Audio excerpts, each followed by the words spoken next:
ತುಮಕೂರಿನ ಕನ್ನಡ ಭವನದಲ್ಲಿ ಜಿಲ್ಲಾ ಸವಿತಾ ಸಮಾಜ ಯುವ ಪಡೆ ವತಿಯಿಂದ ಸಮಾಜದ ಪ್ರತಿಭಾನ್ವಿತ ಮಕ್ಕಳಿಗೆ ಪ್ರತಿಭಾ ಪುರಸ್ಕಾರ ಹಾಗೂ ಕ್ಷೌರಿಕರ ದಿನಾಚರಣೆಯನ್ನು ಹಮ್ಮಿಕೊಳ್ಳಲಾಗಿತ್ತು. ಶಾಸಕ ಜ್ಯೋತಿ ಗಣೇಶ್ ಕಾರ್ಯಕ್ರಮ ಉದ್ಘಾಟಿಸಿದರು. ಸವಿತಾ ಸಮಾಜ ಯುವ ಪಡೆಯ ಜಿಲ್ಲಾಧ್ಯಕ್ಷ ಕಟ್ವೆಲ್ ರಂಗನಾಥ ಮಾತನಾಡಿ, ಪೋಷಕರು ತಮ್ಮ ಮಕ್ಕಳ ವಿದ್ಯಾಭ್ಯಾಸ ಜೊತೆಗೆ ಸಂಸ್ಕಾರ ಕಲಿಸುವಂತೆ ಮನವಿ ಮಾಡಿದ್ರು. ಆರೋಗ್ಯ ಕಾಪಾಡಿಕೊಳ್ಳಲು ಪ್ರತಿನಿತ್ಯ 5 ಕಿಲೋಮೀಟರ್ ವಾಕ್ ಮಾಡಿ ಆನಂತರ ಎಂದಿನಂತೆ ದೈನಂದಿನ ಕಾರ್ಯ ಆರಂಭಿಸುವಂತೆ ಕೋರಿದರು. ಇದಲ್ಲದೆ ಜೀವನದ ಭದ್ರತೆಗಾಗಿ ಆರೋಗ್ಯ ಜೀವ ವಿಮೆ ಮಾಡಿಸಿ ಎಂದು ಹೇಳಿದ್ರು. ವೃತ್ತಿ ಮಾಡೋರು ಬಂದಿದ್ದೀರಿ, ನೀವು ಅಷ್ಟೇ ನಿಮ್ಮ ಆರೋಗ್ಯದ ಕಡೆ ಗಮನ ಇರಲಿ. ನಾನು ಏನಕ್ಕೆ ಇದನ್ನ ಹೇಳ್ತಾ ಇದ್ದೀನಿ ಅಂತ ಹೇಳಿದ್ರೆ, ಇವತ್ತು 45 ವರ್ಷಕ್ಕೆಲ್ಲ ಶುಗರ್ BP ಬಂದ್ಬಿಟ್ಟು ನನ್ನ ಮನೆ ಪಾಂಪ್ಲೆಟ್ ಹಂಚಕ್ ಹೋಗಿದೆ ಸರ್. 140 ಅಂಗಡಿಗೆ ಪಾಂಪ್ಲೆಟ್ ನಾನೇ ಖುದ್ದಾಗಿ ಹಂಚಿದ್ದೀನಿ ಸರಿ. ಅಷ್ಟಂಡಿಲಿ ಸುಮಾರು 10 ಜನ ಮಧ್ಯಾಹ್ನ ಮಾತಾಡ್ತಾ ಇದ್ರು. ಏನೇ ಜನ BP ಶುಗರ್ಗೆ ಅಂದ್ರು. ನಾನು ಹೇಳೋದೇನಂದ್ರೆ, ಒಂದು ದಿನಕ್ಕೆ 5 ಕಿಲೋಮೀಟರ್ ಒಂದೇ ಗಂಟೆ ಸರ್ ಆಗೋದು. ಬೆಳಗ್ಗೆ 6 ಗಂಟೆಗೆ ನೋಡ್ರಿ, 5 ಕಿಲೋಮೀಟರ್ ವಾಕನ್ನ ಮಾಡ್ರಿ, ನಿಮ್ಮ ಆರೋಗ್ಯ ತುಂಬಾ ಚೆನ್ನಾಗಿರುತ್ತೆ. ಪ್ರಯೋಜನ ಏನ್ ಬಂತು? ನೀವು 7 ಗಂಟೆ 9 ಗಂಟೆದಾಗ ದುಡಿದ್ರಲ್ಲ, ಪ್ರಯೋಜನ ಏನ್ ಬಂತು ನಿಮ್ಗೆ? ತಾವು ಎಲ್ಲ ಒಂದು ಹೆಲ್ತ್ ಇನ್ಸೂರೆನ್ಸ್ ಅನ್ನ ಮಾಡಿಸ್ಕೊಳ್ಳಿ. ವರ್ಷಕ್ಕೆ ಎಷ್ಟು ಖರ್ಚು ಬರುತ್ತೆ? ನಾನು ಯಾವ ಕಂಪ್ನಿ ರೆಫರ್ ಮಾಡಕ್ ಹೋಗಲ್ಲ. 17,000 ರೂಪಾಯಿ ಕಟ್ಟಿದ್ರೆ ಗಂಡ ಹೆಂಡತಿ ಇಬ್ರು ಮಕ್ಕಳಿಗೆ ಹೆಲ್ತ್ ಇನ್ಶೂರೆನ್ಸ್. ನಿಮ್ಮ ಅಕೌಂಟ್ ಅಲ್ಲಿ 5 ಲಕ್ಷ ರೂಪಾಯಿ ಯಾವಾಗಲೂ ಇದ್ದೇ ಇರುತ್ತೆ ಮೆಟ್ಟಿನ ಮೇಲೆ.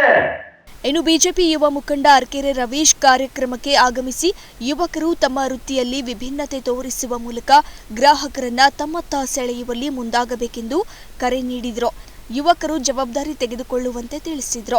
ಗುರುತಿಸ್ತಿದ್ದಾರೆ ಆ ಸಮಾಜದಲ್ಲಿ ನೋಡಿ, ಪ್ರತಿಭಾ ಪುರಸ್ಕಾರಗಳು ಇರ್ಬೋದು, ಆ ಕಷ್ಟದಲ್ಲಿರೋರಿಗೆ ಸುಮಾರು ಆ ಸಮಾಜ ನಿಂತಿದೆ, ಆ ಸಮಾಜದ ಪರವಾಗಿ ಹೋರಾಟಗಳು ನಡೀತಿದೆ ಅಂತ ಅಂದಾಗ ಆ ಸಮಾಜಕ್ಕೆ ಒಂದು ಬೆಲೆ ಇಲ್ಲ ಅಂತಂದ್ರೆ ಏನಾಗುತ್ತೆ ಅಂತಂದ್ರೆ ಅದನ್ನ ಒಂದ್ ಸ್ವಲ್ಪ ನಿರ್ಲಕ್ಷಿಸ್ತಾರೆ. ಎಕ್ಸಾಂಪಲ್ಗೆ ರಾಜಕಾರಣಿಗಳ ನಿರ್ಲಕ್ಷ್ಯ. ಇವತ್ತು ಸಮಾಜ ನಾನು ನೋಡ್ತಾ ಇದ್ದೀನಿ, ಸವಿತಾ ಸಮಾಜ ಒಂದು 10 ವರ್ಷದಿಂದನೂ ಪ್ರಬಲವಾಗಿ ಗುರುತಿಸ್ಕೊಂತಿದೆ. ಖುಷಿ ಆಗುತ್ತೆ ನಮ್ಗೂ. ಅದರಲ್ಲೂ ಹೆಚ್ಚಿನದಾಗಿ ಯುವಕರು ಜವಾಬ್ದಾರಿ ತೊಗೊಳೋದಿದೆಯಲ್ಲ, ಯಾವಾಗ್ಲೂ ದೊಡ್ಡವ್ರು ಹೇಳ್ತಿರ್ತಾರೆ, ಜವಾಬ್ದಾರಿ ತಗೊಂಡಷ್ಟು ಅವನ ನಡೆ ನುಡಿಗಳಿರ್ಬೋದು, ಒಂದು ಅವನ ಕೆಲವು ಕಾರ್ಯವೈಖರಿಗಳಿರ್ಬೋದು ಚೆನ್ನಾಗಿ ನಡೆಯುತ್ತೆ. ಯಾಕೆ ಅಂದ್ರೆ ನೋಡಿ, ಯುವಕರು ಸುಮಾರು ಜನ ದೊಡ್ಡವರು ನಡೆಸ್ಕೊಟ್ಟಂತ ಹಾದಿಲಿ ಜವಾಬ್ದಾರಿ ತಗೊಂಡು ಯುವಕರು ರಂಗನಾಥ್ ಇರ್ಬೋದು, ಸುಮಾರು ಜನ ಯುವಕರು ಸವಿತಾ ಸಮಾಜದವರು. ಅದಕ್ಕೆ ಎಲ್ಲಾದ ರೀತಿಯಲ್ಲೂ ಈ ಸವಿತಾ ಸಮಾಜ ಒಂದು ಒಳ್ಳೆ ಸ್ಥಾನಮಾನಕ್ಕೆ ಹೋಗ್ಲಿ. ಆಮೇಲೆ ನಾನು ಈಗಿನ, ಯಾಕಂದ್ರೆ ಯುವಕರ ಮೇಲೆ ಈ ಸಮಾಜ ನಿಂತಿದೆ, ರಾಜಕೀಯವಾಗಿ ಬಿಡಿ, ಸಮಾಜವಾಗಿ ಬಿಡಿ. ಯಾಕೆಂತಂದ್ರೆ ವಿಭಿನ್ನತೆ ಅನ್ನೋದಿಲ್ಲ ಅಂತಂತಂದ್ರೆ ಯಾವುದೇ ಒಂದು ಬಿಸ್ನೆಸ್ ಅಲ್ಲಿ ಇರ್ಬೋದು, ಯಾವುದೇ ಒಂದು ಕೆಲಸದಲ್ಲಿರ್ಬೋದು, ಅದು ವಿಭಿನ್ನತೆ ಇಲ್ಲ ಅಂತಂತಂದ್ರೆ ಒಂದು ಯೂನಿಕ್ನೆಸ್ ಅಂತಾರೆ. ಆ ಯೂನಿಕ್ನೆಸ್ ಇಲ್ಲ ಅಂತಂದ್ರೆ ಯಾರು ಮೇಲ್ ಬರಕ್ಕಾಗಲ್ಲ. ರಾಜ್ಯ ಸವಿತಾ ಸಮಾಜದ ಅಧ್ಯಕ್ಷ ಕಿರಣ್ ಕುಮಾರ್ ಮಾತನಾಡಿ, ನಮ್ಮ ಸಮಾಜದಲ್ಲಿ ಸಂಘಟನೆ ಕೊರತೆ ಇರುವುದರಿಂದ ಸರ್ಕಾರದಿಂದ ಯಾವುದೇ ಸೌಲಭ್ಯ ಪಡೆಯಲು ಸಾಧ್ಯವಾಗುತ್ತಿಲ್ಲವೆಂದು ಹೇಳಿದರು. ಜಾತಿ ಜನಗಣತಿ ಈಗಾಗಲೇ ಆರಂಭವಾಗಿದ್ದು, ಜಾತಿ ಹೆಸರು ಹೇಳಲು ಹಿಂಜರಿಯಬಾರದು. ಜಾತಿ ಜನಗಣತಿಯಲ್ಲಿ ಸವಿತಾ ಸಮಾಜ ಎಂದು ನಮೂದಿಸಬೇಕೆಂದು ಸಮಾಜ ಬಾಂಧವರಲ್ಲಿ ಮನವಿ ಮಾಡಿದರು.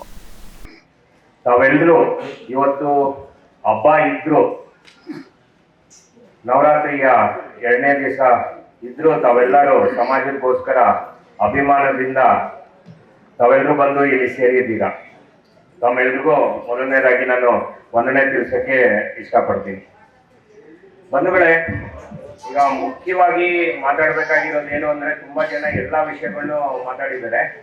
ನಾನು ಮುಖ್ಯವಾಗಿ ನಿಮ್ಗೆ ಒಂದು ಮನವಿ ಮಾಡ್ಕೊಳ್ಳೋದೇನು ಅಂದ್ರೆ, ಈಗ ಜಾತಿವಾರು ಜನಗಣತಿ ನಡೀತಾ ಇದೆ.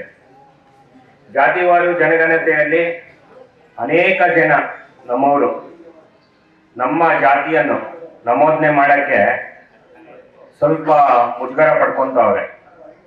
ಅದಕ್ಕಾಗಿ ಲಾಸ್ಟ್ ಟೈಮು ಬಂದಂತ ವರದಿಯಲ್ಲಿ ನಮ್ಮ ಜನಸಂಖ್ಯೆ 4.5 ಲಕ್ಷ, ಇಡೀ ರಾಜ್ಯದಲ್ಲಿ 4.5 ಲಕ್ಷ ಅಷ್ಟೇ ಇದೆ ಅಂತ ಬಂದಿತ್ತು. ಆದ್ರೂ ನಾವು ಆದಷ್ಟು ಪ್ರಯತ್ನ ಪಡ್ತಾ ಇದ್ದೀವಿ ಎಲ್ರಿಗೂ ತಿಳಿಸಕ್ಕೆ.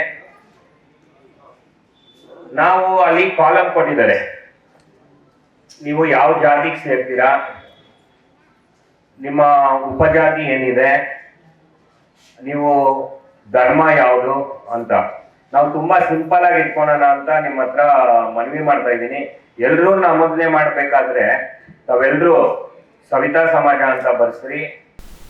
ಆನಂತರ ಕಾರ್ಯಕ್ರಮದಲ್ಲಿ ಹಿರಿಯ ಕ್ಷೌರಿಕರಿಗೆ ಹಾಗೂ ಕಲಾವಿದರಿಗೆ ಮತ್ತು ಪ್ರತಿಭಾವಂತ ಮಕ್ಕಳನ್ನ ಗೌರವಿಸಲಾಯಿತು.